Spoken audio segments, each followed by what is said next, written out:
છે એવા જ્ઞાનીબેન ઠાકોર, આપણા સંસદશ્રી BK જોશી સાહેબ, રાજુભાઈ જોશી સાહેબ, KP ગઢવી સાહેબ, ઠાકરસિંહભાઈ રબારી સાહેબ, આપણા સૌના હેમંતરામબા વડીલ, ભગવાનભાઈ, હેમુભાઈ, અહીં મંચ પર બિરાજમાન બ્રહ્મ સમાજ અને કોંગ્રેસ પાર્ટીના સૌ વડીલો, સ્વામે બિરાજમાન બ્રહ્મ સમાજના એટાગામ ને ભાઈ અંબારામભાઈના આમંત્રણને માન આપીને પધારેલા વાવ, થરાદ, સુઈગામ, ભાભર, દિયોદર 5 તાલુકામાંથી જે બ્રહ્મ સમાજ અહીંયા ઉપસ્થિત છે, આપ સૌને મારા બે હાથ જોડે રામ રામ કહું છું. બ્રહ્મ સમાજના આશીર્વાદ જ્યારે પણ મળે છે ત્યારે ખૂબ મળે છે અને આજે જ્યારે જ્ઞાનીબેન પહેલી વખત આપણને બ્રહ્મ સમાજની આસ્થાનું કેન્દ્ર એવા આ જગ્યા પર જ્યારે બોલાવીને તમારો સન્માન સમારંભ થઈ રહ્યો છે તે બદલ બ્રહ્મ સમાજનો હૃદયપૂર્વક આજે આભાર માનું. ચૂંટણી 1 મહિનો હોય, બાકી 59 મહિના ચૂંટાયેલા પ્રતિનિધિને બધા પોતાના સમાજના છે, પોતાના છે સમજીને જ કામ કરવાનું હોય છે. આ જ્ઞાનીબેન આપણા વિસ્તારમાં વાવના ધારાસભ્ય બન્યા, ત્યારથી લઈને આજે સંસદ બન્યા, ત્યારે હંમેશા લોકોના સુખમાં સુખી, દુઃખમાં દુઃખી. જ્યારે પણ સારા નરસા પ્રસંગોમાં એકબીજાના ભાગીદાર થવાનું થયું તો જ્ઞાનીબેન ક્યારે પાછા નથી. અને બ્રહ્મ સમાજ હંમેશા ખૂબ આશીર્વાદ પણ આપ્યા છે. મારા દાદા હેમાભાઈ આ વિસ્તારમાં વાવમાં હોય, થરાદમાં જ્યારે પણ ચૂંટણીઓ લડ્યા ત્યારે હંમેશા એમને આશીર્વાદ આપ્યા, મોટા કરવાનું કામ કર્યું. અમે મારા બાએ પણ પોતાના સમાજના ગણીને હંમેશા ચાલવાનું કામ કર્યું. ત્યારે અંબારામભાઈ, અમારા એટીભાઈ, આ બધા જ લગભગ હમણાં અઠવાડિયું થયું ગામડે ગામડે ફરી અને બ્રહ્મ સમાજને જ્યારે અહીંયા તેડાયો છે ત્યારે આપ સૌનો હૃદયપૂર્વક આભાર માનીએ છીએ. આમ તો ભગવાનના પણ આશીર્વાદ હતા કે વરસાદ હતો, તેમ છતાં કાર્યક્રમમાં બધાનું માન સચવાઈ રહ્યું છે તે બદલ આનંદ પ્રકાશ બાપુના જ આશીર્વાદ હશે. ત્યારે જ આ જગ્યા આપણે સૌ ભેગા થયા. જ્ઞાનીબેને હંમેશા ક્યારે નાત જાત નથી જોઈ. હમણાં પાનું નામ મને નથી ખબર, પણ ઉજનવાડાના છે. એક બનાવ બન્યો અમારે એક દિવસે ખબર નહીં ભાભર જવાનું થયું અને બધા આયા. ઉજનવાડાના 20-25 આગેવાનો હતા અને લઈને આવ્યા હતા કોણ? અમારા પીરોબા ભેણપ.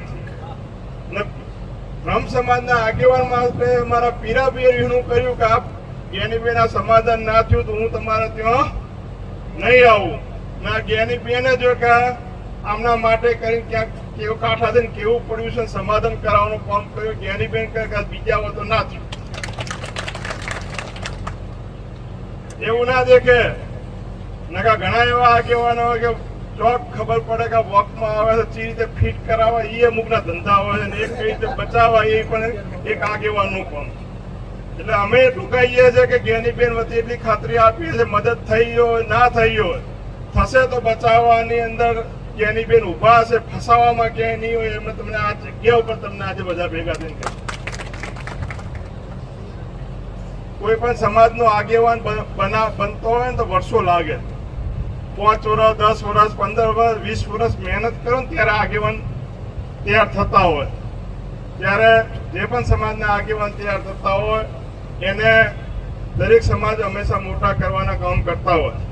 આજે અંબારામભાઈ કોંગ્રેસ પાર્ટી પર વિશ્વાસ મૂકીને આવ્યા છે તો જવાબદારી કોંગ્રેસ પાર્ટીના આગેવાનોની પણ એટલી જ રહેશે કે અંબારામભાઈને કઈ રીતે મોટા કરવા, જ્યાં પણ સાથ સરકારમાં ઉભું રહેવું પડશે, બધા ભેગા રહીને ઉભા રહીશું મદદ. આમ તો બધા ભેગા એક ચોખવટ કરવી છે થોડી કે ઘણા મનમાં એમ કે 2022ની વિધાનસભાની ચૂંટણી હતી તો કે અમીરામભાઈનું ફોર્મ રાજપૂત સમાજે ભરાયું હતું. આજે બ્રહ્મ સમાજની હાજરીમાં આ બધા આગેવાનોની હાજરીમાં ખુલાસો કરું છું. અમે રાજપૂત સમાજના 50 આગેવાનો અમીરામભાઈના ઘરે ગયા હતા.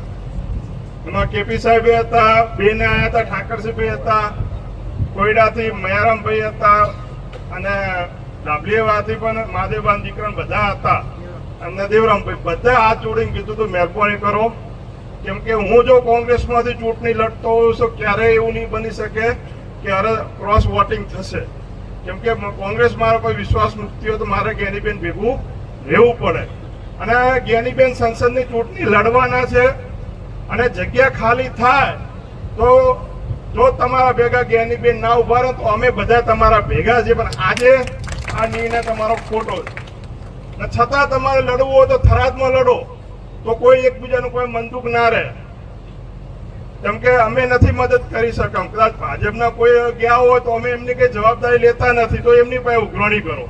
બાકી અમે બધા 50 સમાજના જે એમ કહેવાય રાજપૂત સમાજની ધોળી તળી બધા જ એને અમીરમભાઈના હાથા જોડી વખતે કરી. ત્યાં તો બ્રહ્મ સમાજ આટલી મોટી સંખ્યામાં ઉપસ્થિત છે, ચોખવટ કરું. નકા ઘણા એવું છે કે અમને ઉભા રાખે પછી ભેગા ના જાય. પણ અમે એની અંદર જેટલા અમારા આગેવાનો હતા બધા ભેગા થઈને કહેવા માટે એ દિવસે ગયા હતા. અને તાલુકા પંચાયતની ચૂંટણી હતી. આ જ્ઞાનીબેનો ઠાકરસિંહ ભાઈઓ અમે એક મહિનો જો પણ તાલુકા પંચાયતના પ્રમુખ બનાવવા માટે અમીરમભાઈ માટે જે પણ કષ્ટ વેઠવું પડ્યું હતું વેઠ્યું હતું. ને સામાજિક કષ્ટ વેઠ્યું હતું એના પછી આજ સુધી વેઠીએ. પણ જવાબદારી હોય છે, કહી દો ને હમણાં જેમ અંબારામભાઈ આવ્યા છે, વિશ્વાસ મૂક્યો છે તો અંબારામભાઈ ભેગું ઉભું રહેવાની અમારી જવાબદારી છે. એમાં કદાચ નફો નુકસાન થઈ શકે, પણ નફો નુકસાન માત્ર નફો થાય તો ભેગું રહ્યું, નુકસાન થાય તો આગું ખસી જવું એ અમારામાં કે આવશે નહીં. અને ત્યારે ભેગા રહ્યા બીજા જયારે આમ વાત કરી રાજુભાઈએ કે ભાઈ જિલ્લા પંચાયતના કારોબારી સમિતિના ચેરમેન બનવું, પહેલી વખત તાલુકા પંચાયતમાં જીત્યા અને પહેલી વખત તાલુકા પંચાયતના પ્રમુખ બનાવવામાં જ્ઞાનીબેન આખા કોંગ્રેસ પાર્ટી પૂરેપૂરો સહયોગ. પહેલી વખત જિલ્લા પંચાયતમાં જીત્યા અને જિલ્લા પંચાયતના કારોબારી સમિતિના ચેરમેન બનાવવામાં પણ જ્ઞાનીબેનનો મહત્વનો ફાળો. અને મેં ત્યારે પણ કીધું હતું કે જ્ઞાનીબેન સંસદ લડશે અને જગ્યા ખાલી થશે તો અમીરમભાઈ પહેલી પસંદગી તમારી હશે. એ અમને નહીં જો જ્ઞાનીબેન કરે તો અમે તમારા ભેગા છે, તમારે જે નિર્ણય લેશો એમાં તમારા ભેગા છે. આજે પણ બ્રહ્મ સમાજની વચ્ચે બાપજીની આ પવિત્ર જગ્યા છે એટલે ચોખવટ કરું. અને જેમ કે ક્યારેક રાજકારણમાં મદદ થઈ શકે, ક્યારેક ના થઈ શકે, પણ એક વખત મદદ કરી હોય અને બીજી વખત કોઈ કારણસર ના થઈ શકે તો હું રીહ રાખીને બેહું, એવું ક્યારે થઈ ના શકે. ક્યારેક ને ક્યારેક જ્ઞાનીબેનને પણ આ બ્રહ્મ સમાજે જીતાડવામાં મદદ કરી, ક્યારેક ને ક્યારેક અમને લોકોને પણ જીતાડવામાં મદદ કર્યા. સંજોગો મદદ થઈ શકે, સંજોગો ના થઈ શકે. પણ જો રાજકારણમાં લાંબુ ટકવું હોય તો ડંખ રાખીને રાજકારણ કરનારો વ્યક્તિ ક્યારે રાજકારણમાં ટકી ના શકે. આ તો કદાચ સત્તાના જોર ઉપર તંત્રના જોર ઉપર ટકી શકે, પણ એ કઈ લોબુ હોતું નથી. ગમે તેના દસકા હોય, દસકા પૂરા કરતા વાર થતી નથી. કેમ કે આ ભારતનું લોકતંત્ર એવું છે કે પોચે વર્ષે તમારા સૌના વચ્ચે આવવાનું હોય છે. ને પોચે વર્ષે જો સારું કામ ના કર્યું હોય ને તમારી વચ્ચે ના આવો તો ઘણી વખત તમારે ઘરે બેસવાનો વારો આવતો હોય છે. જો રાજકારણીઓ હંમેશા સારું કામ કરવું જોઈએ. બેન જરા પવિત્ર જગ્યા પર આવ્યા છે. આનંદ પ્રકાશ બાપુની બ્રહ્મ સમાજનું આસ્થાનું કેન્દ્ર છે.